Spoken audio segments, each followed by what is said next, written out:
విజయనగరం ఒకప్పుడు సాంస్కృతిక రాజధాని, విజయనగరంగా పేరుగాంచింది. విచిత్రం ఏంటంటే ఈ కాలంలో రోజు రోజుకి అభివృద్ధి చెందాల్సింది పోయి అభివృద్ధి నుంచి వెనక్కి మళ్ళుతూ ఉంది.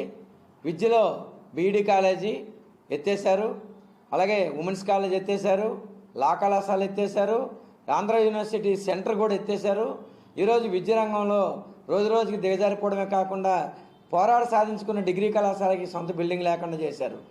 ఈరోజు విజయనగరం జిల్లా సాంస్కృతిక రాజధాని పేరే తప్ప గురజాడ 150 జయంతి సందర్భంగా ఏర్పాటు చేసి 5 కోట్ల రూపాయలు మంజూరు చేసినటువంటి డబ్బులు ఏమయ్యాయో, ఈరోజు ఆ గురజాడ పేరుతో ఒక పెద్ద బిల్డింగ్ కడతామని చెప్పి ఆడిటోరియం కడతామని చెప్పారు. ఇంతవరకు అతిగతి లేదు. సంగీత కళాశాలలో కనీసమైన ప్రొఫెసర్లు టీచర్లు లేరు, అభివృద్ధి చెందడం లేదు.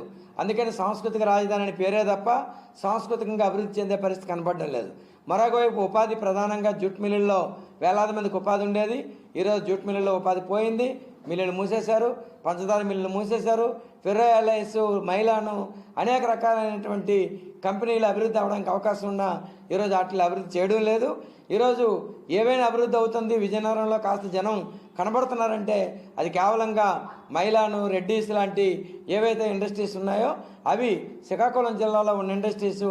ఆ జిల్లాలో ఉన్న పరిశ్రమల యొక్క ప్రజలు, కార్మికులు ఇక్కడ నివాసం ఉంటున్నారు కాబట్టి కనబడుతుంది తప్ప నిజంగా ఇక్కడ పరిశ్రమలు అభివృద్ధి కాలేదు. మ్యాంగో, అలాగే జీడి, చింతపిక్కల లాంటి ప్రాసెసింగ్ ప్లాంట్స్ పెట్టచ్చు. అందుకని విజయనగరం సమగ్ర అభివృద్ధికి అవసరాలు, అవకాశాలు అనే పేరుతో మేము పట్టణ పౌర సంక్షేమ సంఘంగా ఒక సెమినార్ ఏప్రిల్ 5న పెడుతున్నాం.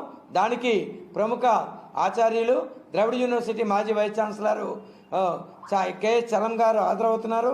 అలాగే పూర్వ ఎమ్మెల్సీ ఎంఎస్ శర్మ గారు, అలాగే ఉత్తరాంధ్ర అభివృద్ధి వేదిక కన్వీనరు అజయ్ శర్మ గారు, అలాగే సాంస్కృతికంగా ఎన్నో అవార్డులు పొంది, నంది అవార్డులు పొందినటువంటి ప్రముఖ రచయిత అట్టాడు అప్పలనాయుడు గారు, అలాగే జీవీఎస్ జైపాల్ గారు, అలాగే డి రాము గారు, చీకటి దివాకర్ గారు, అలాగే ఉత్తరాంధ్ర అభివృద్ధి వేదిక జిల్లా కన్వీనరు శ్రీనివాస్ గారు, వీళ్ళంతా హాజరై ప్రముఖంగా ఈ విద్యా వైద్య రంగాల్లో, అలాగే డాక్టర్ ఎం వెంకటేశ్వరరావు గారు హాజరవుతారు, వైద్య రంగం గురించి వివరిస్తారు. వీళ్ళందరికీ భావితరాలకి విజయనగరం అభివృద్ధికి సంబంధించి ఏ రకంగా ఉండాలనేది, అన్ని రంగాల అభివృద్ధికి అవకాశాలు ఏంటనేది తెలియజేయడానికి ఈ సెమినార్ పెడుతున్నాం. ఏప్రిల్ 5న జిల్లా పరిషత్ సమావేశ మందిరంలో అందరూ యువకులు హాజరై జయప్రదం చేయాలని చెప్పేసి విజ్ఞప్తి చేస్తారు.